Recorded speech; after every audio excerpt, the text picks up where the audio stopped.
Well, like it or not, Halloween is one of the biggest holidays every single year. And if you're like me, maybe you're from a background where Halloween, for Christians at least, was something to be totally ignored, if not even shunned. But Halloween also could be one of the best opportunities that we have in churches to reach our community. Halloween in churches, bold move or blasphemy? Let's talk about it. Hey guys, I'm Thomas Costello. I'm the founder here at REACHRIGHT, and in addition to that, I've been a pastor of a church for most of my adult life. And one of the things we decided to do at our church is to host an annual Halloween party.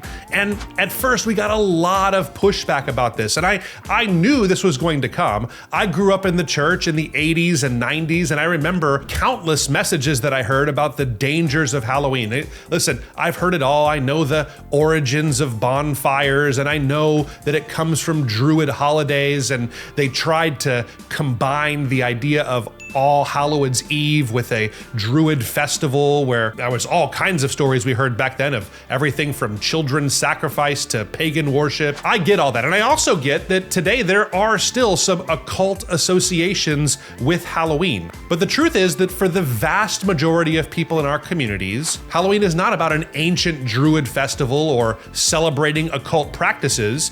It's about community, and it's about getting together, and it's about dressing up and kids having a good time, which makes it one of the biggest opportunities that we have as a church to reach people within our community. Think about it this way. When else is it socially acceptable for everyone in your community to come and knock on your door and get free food from your neighbors? Really, it's the only time all year long where this happens. And I firmly believe it is one of the biggest opportunities for churches that we need to be leveraging. In fact, I did it at my church, and we had amazing results. Stick around to the end and I'll share 2 tips that we put into practice after a few years that really helped us reach a lot more people and actually see people become members of our church because they first came to one of our Halloween parties. But first, let me share with you 4 reasons why I believe your church should take full advantage of Halloween and use it to reach people in your community. First of all, it is an amazing opportunity for outreach. You get to open the doors of your church to people that would never set foot in your church. There is a huge portion of the population that would not be willing to come to your church on a Sunday morning, but for a one-time event around Halloween where their kids get to dress up and have a good time and they'll be able to get food and candy, they'd be more than willing to rub shoulders with your church and have a connection there. Halloween is a great opportunity for a church to open its doors wide and invite anybody who wants to come in and welcome them and embrace them just as they are. And a little piece of advice, don't feel like you need to preach the gospel at any Halloween party that you do. Certainly you can do it with the way that you live and the way you love people, but don't feel the need to give a full gospel presentation to everybody that shows up. A lot of times the challenge is just to get people in the door and make a connection so they'll feel comfortable taking some kind of a next step, whether that be a Sunday morning service or a small group or getting involved in some other way at your church. But Halloween presents an enormous outreach opportunity. Secondly, it is a great opportunity to build community.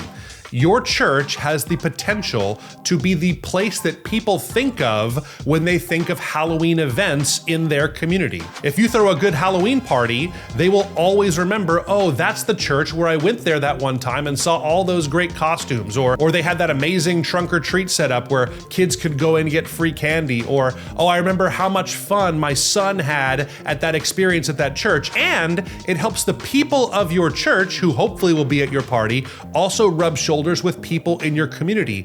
And chances are they'll bring their friends and they'll be people that they know, and they can actually connect with some people that they maybe wouldn't connect with in other parts of their life. It really is a great community building opportunity that churches should be taking advantage of. Thirdly, it gives people a safe environment for Halloween. Now, you don't need to have your Halloween party on October 31st, but if you do, this is a really big advantage, is that it gives people a safe place to be on Halloween where you can kind of control the environment. I think that's one of the fears for a lot of parents, especially as their kids start to get older, is will my kid be safe wherever they're going to be going on Halloween? And if they're at the church, you get to dictate the safety and how that feels there. Remember, for parents, their kids are the most precious thing that they have in this life. So making sure that you keep safety a priority and really emphasizing that is one huge advantage to having a Halloween party at your church. Fourth and finally, I think it's huge to have an alternative focus. With all the darkness, and if you're really against things like the occult practices and the history of Halloween, what an opportunity to do something totally different at your church that has nothing to do with the occult or with the old pagan festivals that we used to hear so much about. One of the things we always did is we encouraged parents to not let their kids use scary costumes if they were in our church, but